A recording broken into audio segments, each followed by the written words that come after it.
Hello, hi everyone. Tumbuka. If you're new to my channel, welcome to my channel. Tumbuka na Lorraine.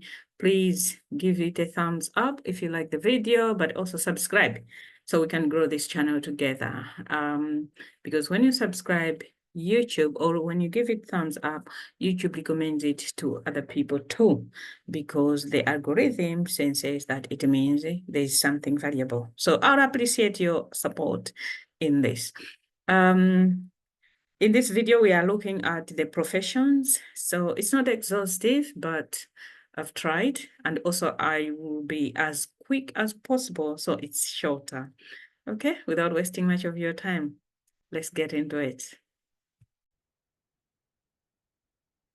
Okay, professions, ntchito, or zintchito za kupambana, different professions. Kupambana means different. Yeah, profession, maudindo, okay? It's like positions, maudindo, professions, zintchito.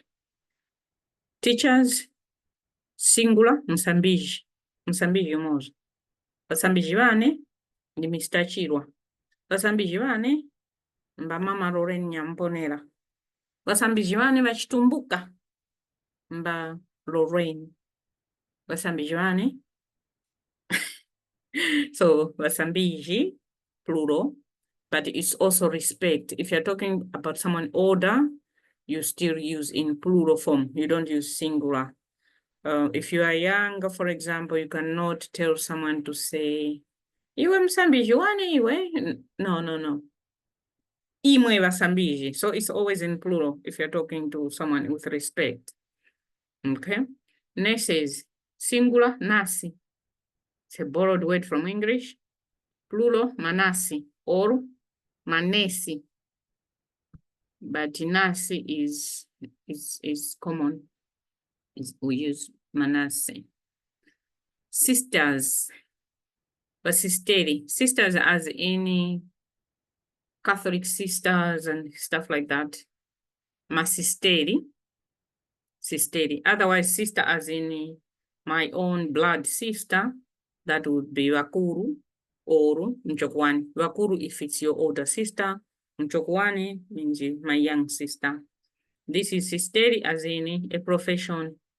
Catholic sisters would say basisteri or masisteri. Plural, masisteri. Businessman or businesswoman. Vamama, vamaronda. Vadada, vamaronda. Vadada, father. Vamama, mother. Vamaronda, businesswoman. Okay? Meaning someone who is selling something. Doctors, dokotara. But if it's African doctor, it's nganga. Nganga is Ngr. But before G, in between G and R, we put an apostrophe. Nga. So it sounds nga. There's a missing H. Otherwise, it was supposed to be Nghr. Instead, we write NG apostrophe R. Nga. So, yeah, that's African doctor. But the dogotara from the hospital, madogotara. Plural madogotara. One dogotara. Vadogotara, because we want to respect the vadogotara. Madogotara. Members of parliament, MP. We can say MP, but Tumbuka, we say vakutimirira kumphara ya marango.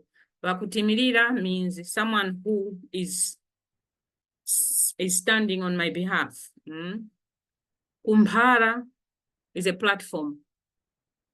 Marango means rules or where rules are made. So kumphara ya marango means this is a platform where rules are made. So this is the person that stands for us in that house of parliament. So wakutimirira kumphara ya marango, someone who represents us at the platform where rules that govern us are made. So in short, say wakutimirira kumphara ya marango va Mama Lorraine Nyamponera Valipano, meaning the Member of Parliament, our Member of Parliament, Mr. Lorraine Nyamponera is here, Valipano is here. Minister Nduna, Anduna Mulibwanj, and just because you are saying, Minister, how are you? Mulibwanj Anduna. So it becomes like it's as if it's their name, because that's how many people are addressed as, oh, minister. Even some of them are not even minister, but we still say minister. Oh, Anduna.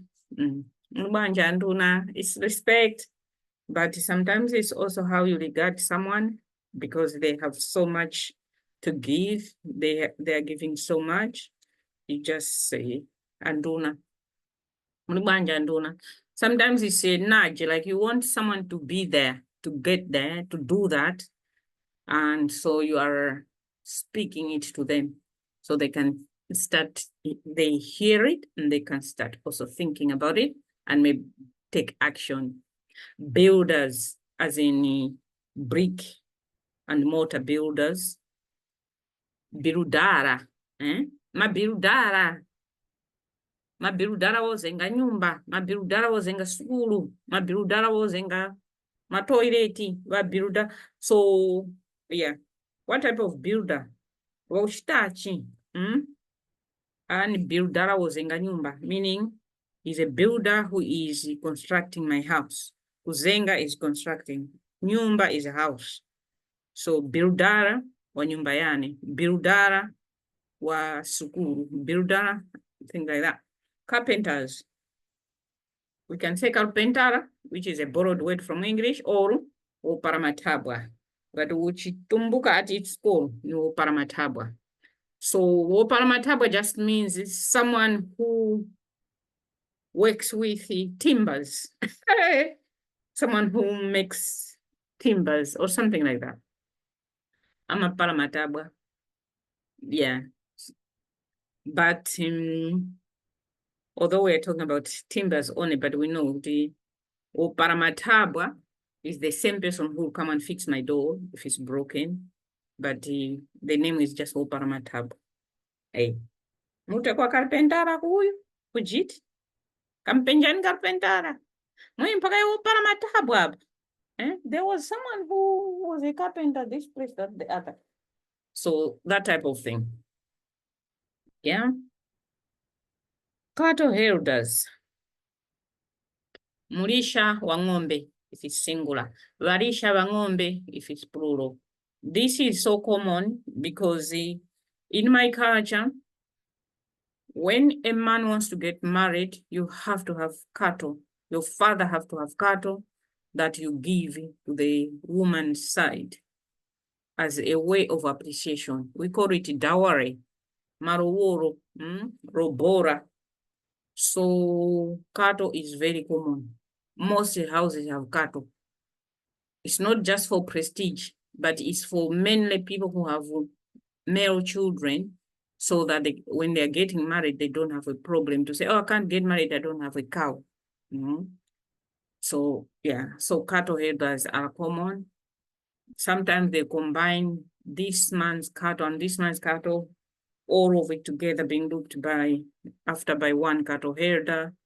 But sometimes one family will have too many of cattle, and therefore it's just one cattle herder. Okay? So mulisha wa ng'ombe, mulisha wa mbuzi, meaning someone who is looking after goats. Mbuzi is goat. So we have several varisha. But I also brought here this profession pastor, which is also mulisha. Mulisha just means someone who's leading into something.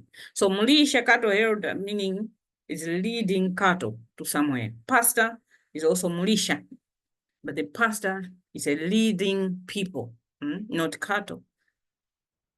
All right, let me not go there. But yeah, so pastors, we call them mulisha.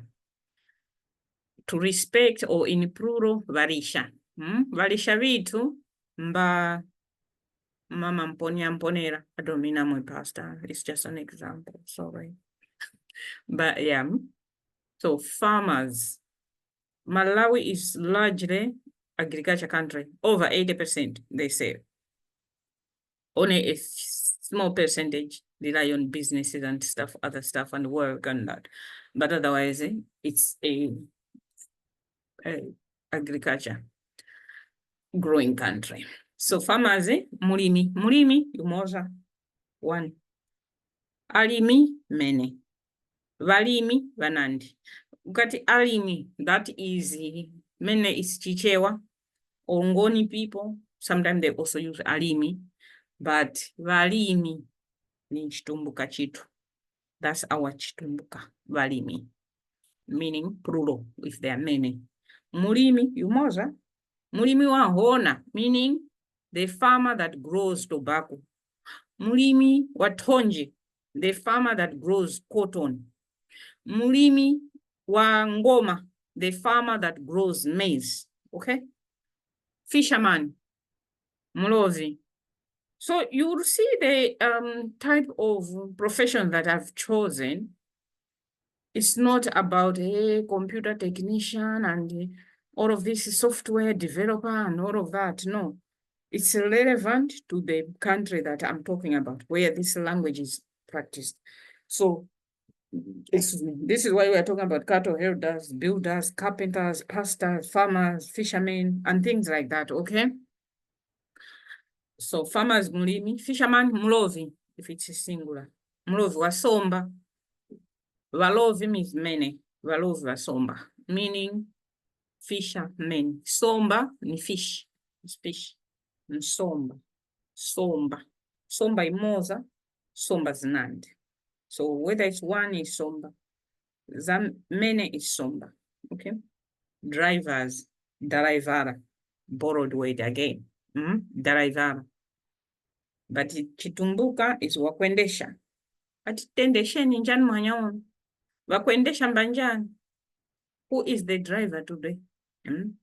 Wakwendesha garimoto. Wakwendesha anything that can be driven. Who is driving today? Wakwendesha ninja. Finally, pilot. Wakwendesha ndege. So pali wakwendesha garimoto, driver. Wakwendesha ndege, aeroplane, pilot. Wakwendesha njinga, which is a bicycle. We just say wakwendesha. Do you know how to ride a bike? Mukumanya kwendesha njinga. Oh, yes. Oh, no, I can't. If it was me, I would be like, no, I can't. Because I tried bicycle. But maybe it was too late when I was trying. And people say, oh, what were you doing when you were growing up? Because all of us, when we were growing up, that's when we rented a bicycle. Having a bicycle is a privilege from where I come from, because I grew up in the village. So I wouldn't even think about children having a bicycle because I didn't see any child with a bicycle. I knew a bike, but it used to be our uncles. So maybe they will have one bike which they borrow each other, or it will be far. I remember there was a time when one of my sisters was very sick. They could not take her to the hospital because they were waiting for someone from far who was coming with a bike so that they could come and pick her and take her to the hospital. Probably if there was a form of transport, if she had gone to the hospital area, probably should have been still here because it was malaria. So a bicycle for me, it wasn't a luxury. I didn't even know growing up that we could have bicycle. But when my kids were growing up, my son, he had a second-hand bicycle because that is what I could afford at the time. But yeah. So it's not as straightforward as sometimes people think. And the people who were asking me this question, actually, they are Malawians, but because of different experiences. So yeah, and let me stop share and we can say bye-bye. Okay. So thank you so much for listening to my telltales and also for listening um to the whole video. If you have questions, please put in the description in the comment side below. And also if you want one-to-one type of sessions, I'm taking orders. And let's talk will teach you how to speak English, how to speak Chitumbuka. Okay, so thank you so much. It's been a pleasure. I enjoyed making it. I hope you also enjoyed listening to it. Narut, yo yo. Bye, bye.